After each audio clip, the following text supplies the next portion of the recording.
Enrique Navarro, ¿qué tal? Muy buenos días, ¿cómo estás?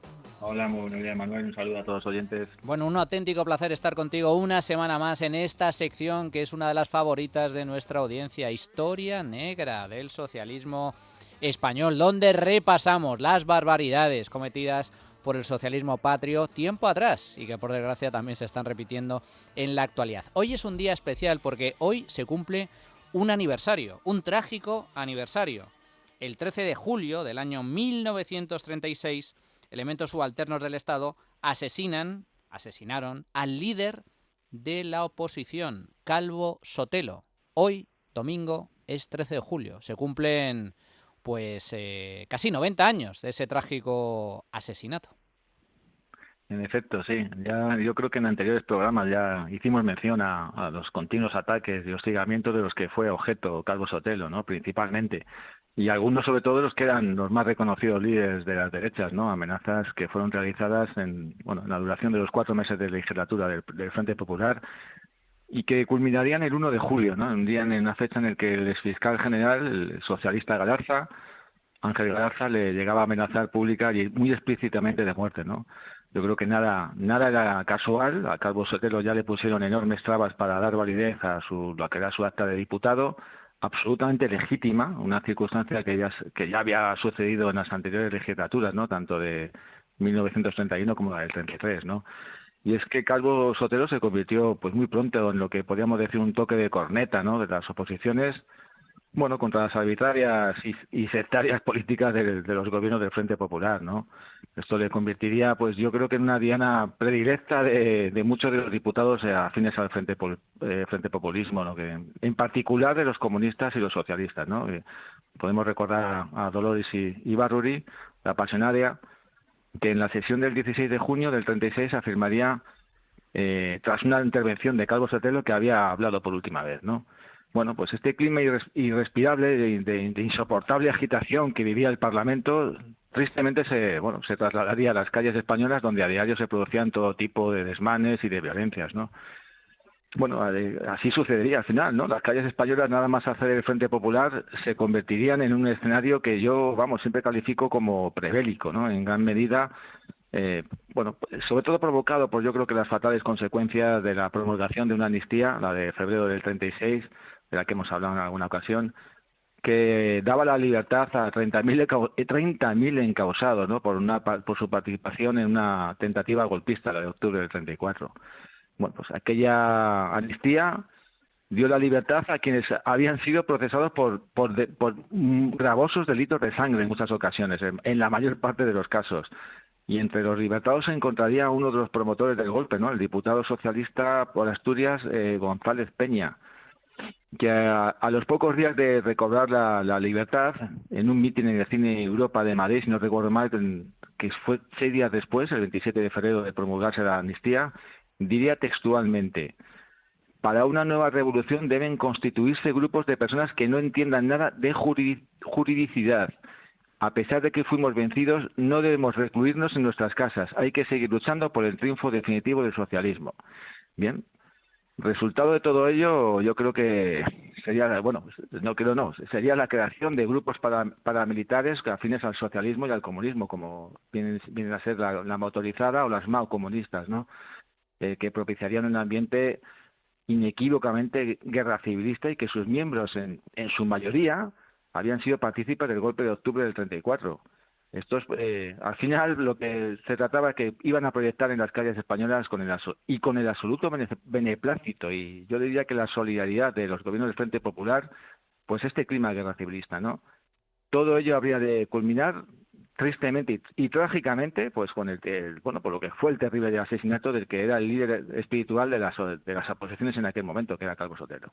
Violencia en las calles, hostigamiento a la libertad de expresión, señalamiento público Ujú. al líder de Así la es. oposición. El ambiente era tan tenso, tan prebélico, como bien estás comentando, Enrique, que Calvo Sotelo era plenamente consciente del peligro que corría, y tanto es así que cambió su escolta y tomó algunas medidas de precaución, tal y como le exigía Ujú. su entorno político más estrecho, más cercano. Calvo Sotelo Así era es, consciente de que así se es. estaba jugando la vida. Absolutamente, absolutamente. Hay muchos testimonios que ahora vamos a comentar, es terrible, ¿no? Bueno, pues yo creo que a nadie a estas alturas debería dudar de que uno de los mayores crímenes de Estado que se han perpetrado en nuestro país, y pese a que a muchos autores sigan empeñados en afirmar que el asesinato de Calvo Sotelo no lo fue, que respondía pues a una revancha del asesinato del teniente Castillo, que bueno, que recordemos que era un guardia de asalto reinsertado al servicio a un cuerpo subordinado del Estado por la amnistía, ¿no?, de febrero del 36. Bueno, pues hay que señalar, y no debemos de cansarnos en decir que el asesinato fue absolutamente premeditado y gestado en los meses previos, por muchas circunstancias que la premura de tiempo no da. Pero bueno, vamos a contar algunas cosas, ¿no? Las decenas de amenazas, ¿no?, en sede parlamentaria, yo creo que no era más que un estado de opinión cada vez más habitual y presente en muchos sectores del frente populismo más extremo y radical, ¿no? Ese hostigamiento del que fue objeto en aquellos meses fue terrible, terrible. Se había convertido en una especie de enfán terrible, ¿no?, para las masas del Frente Popular debido a su elocuencia, la determinación y la vehemencia en las que eran sus frecuentes denuncias respecto a las actuaciones políticas de los gobiernos de Frente Populistas, ¿no? Denunciaba sin desmayo pues las atrocidades que a diario cometían las milicias socialistas, la motorizada, por ejemplo, las MAO comunistas, el llamado Socorro Rojo, bueno, cómo mataban, extorsionaban, quebraban la voluntad y la libertad al final de miles de españoles que con la connivencia y cuando no la completa solidaridad de las autoridades y del gobierno, ¿no? Bueno, pues poco a poco estas denuncias de Calvo Sotelo iban a calar, ¿no?, en una buena masa de españoles a los que la terrible censura, nunca antes vista, les privaba de tener un cercano conocimiento, yo creo que de lo que era la terrible, no, la terrible realidad que vivía las calles de España, ¿no? Estas circunstancias le convertirán al final en el principal referente de las oposiciones, ¿no?, en España. Su carisma era tremendo y hasta el extremo de que yo creo que Gil Robles, de forma seguramente intencionada, dio pasos atrás para que sus habituales intervenciones fuera adquirir el protagonismo total Calvo Sotelo, ¿no?, en sede parlamentaria.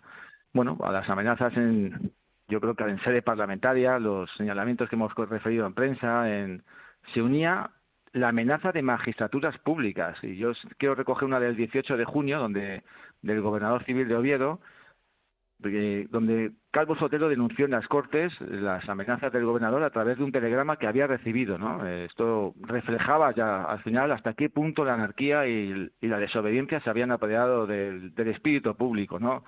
Hasta qué punto una autoridad pública podía dirigirse en semejantes términos a un representante de la soberanía, ¿no?, invadiendo pues lo que era la esfera de su órbita y su fuero, ¿no?, como diputado, ¿no?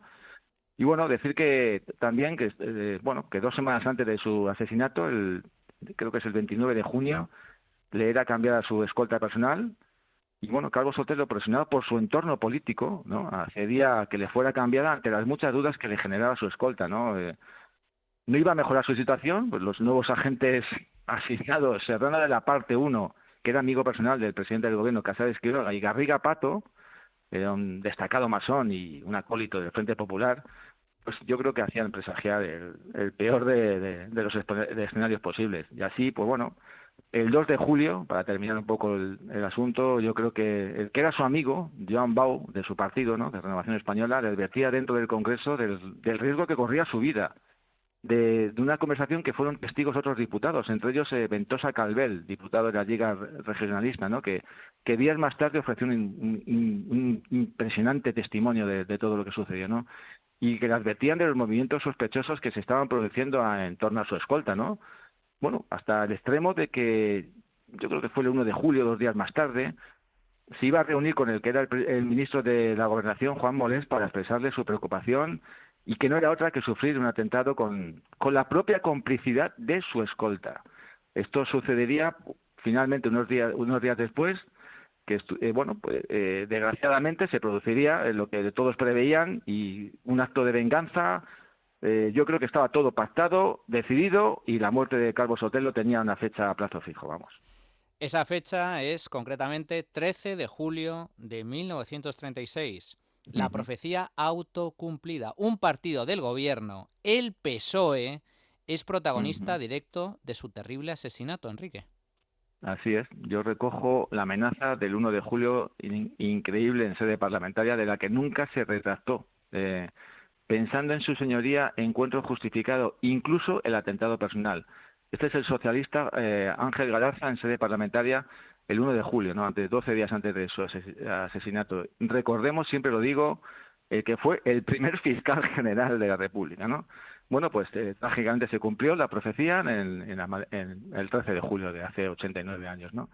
Después de decenas de amenazas, señalamientos, de intentos de privarle, pues bueno, de su legítima acta de diputado, de amenazas de telegramas de gobernadores civiles, de cambios de escolta, bueno, pues Calvo Sotelo era asesinado por elementos afines y absolutamente comprometidos con el Partido Socialista y por elementos subalternos del propio Estado. Recordemos que participaron oficiales de la Guardia de Asalto y de la Guardia Civil. Nada se había hecho en los meses previos para garantizarle la vida, al revés. Yo creo que como tampoco a los otros líderes de la derecha, ¿no? José Antonio Goicoechea y Gil Robles, que salvaron sus vidas aquel día, ¿no? Porque se encontraban ausentes de sus domicilios, ¿no? Casualmente los tres líderes de la derecha vivían en la misma calle. Es una cosa que en la calle Velázquez, ¿no? Los tres vivían en la misma calle. Bueno, pues no se puede justificar ningún asesinato, desde luego, y desde luego menos de la magnitud de este, ¿no? Que como parece que algunos, yo creo que 90 años después, siguen pretendiendo hacer referir que era una venganza por el asesinato de unas horas antes del teniente Castillo. Bueno, ningún asesinato es justificable, ninguno, tampoco el del teniente. Pero vamos, sin embargo, yo creo que no es comparable la autoridad y yo diría que magnificencia de un diputado a Cortes y más de la relevancia de Calvo Sotelo, el líder espiritual de las oposiciones, con un oficial que había sido encarcelado por un año y medio antes por negarse a cumplir órdenes para reprimir a los que eran los insurrectos, ¿no? De la tentativa golpista del 34, de octubre del 34. Bueno, como tantos otros, el teniente pues sería rehabilitado por esa amnistía de febrero del 36, de decir que eran partícipes protagonistas de una insurrección, que pasarían a ejercer labores de seguridad y vigilancia dentro de las fuerzas del orden del Estado, con el absoluto beneplácito de los gobiernos del Frente Popular, que es lo más grave, ¿no? Por tanto, bueno, esas fuerzas subalternas del Estado tenían, desde luego, completa solidaridad con la causa golpista de aquel octubre y, por tanto, pues ese espíritu violento no tenía otra razón de ser que la eliminación de aquellos que en los meses previos, en los meses anteriores, habían ejercido labores represivas contra estos insurgentes, ¿no?, de octubre del 34, y entre los que se encontraba, desde luego, Calvo Sotelo. Bueno, y ya para terminar, decir que, bueno, pues todos tenemos en mente, ¿no?, la imagen de esa furgoneta número 17 de la Guardia de Asalto, ¿no? Pero es que fueron muchos los elementos del cuerpo de asalto que esa noche se echaron a las calles de Madrid para literalmente eliminar a la oposición política, así de claro. Y concluyo con un testimonio formidable, ¿no?, que yo siempre digo que es fantástico, ¿no?, el del conde de Arcentales, que en aquella noche se encontraba en la Plaza de la Independencia de Madrid, en la terraza Lido, y aquí en aquella posición, recordemos que era julio, ¿no?, un día de calor, de noche calurosa. Y bueno, pues desde esa posición vio pasar a decenas de furgonetas y autos de la Guardia de Asalto, ¿no?, con dirección a la calle donde vivían todos los líderes de las derechas, ¿no? Yo creo que eran pasadas la 1 de la mañana, de la madrugada de largo, ¿no? Y bueno, pues este señor, sorprendido por el movimiento policial a esas horas, ¿no?, cogió su auto con la intención de acercarse a casa del que era su amigo personal, Calvo Sotelo, ¿no? Le fue impedido el paso por unos miembros de la Guardia de Asalto que habían cortado literalmente todos los accesos al barrio de Salamanca. El operativo había sido planeado horas antes en la casa cuartel de Pontejos, al lado de la Puerta del Sol. Y en ese lugar se encontraban, hay que decir, destacadas autoridades del momento, ¿no? Entre ellas el director general de Seguridad Mayor. Es decir, nada fue casual, nada era casualidad y el plan finalmente se cumplió, aunque solo en una tercera parte, porque la intención era eliminar a toda la oposición política de España. ¿Qué solución había en ese momento para España cuando un gobierno solidario para liquidar a todas las oposiciones? La respuesta siempre digo que ninguna, tristemente ninguna. Terrible, absolutamente terrible. Julio del 36, ese asesinato planificado, premeditado, contra el líder de la oposición, Calvo Sotelo, y el intento de eliminar a toda la oposición política al Frente Popular. Enrique Navarro, como siempre, un auténtico placer el poder repasar contigo estos episodios de la historia criminal del socialismo patrio. Hasta la próxima, un abrazo. Muchas gracias, Manuel. Hasta la próxima, chao.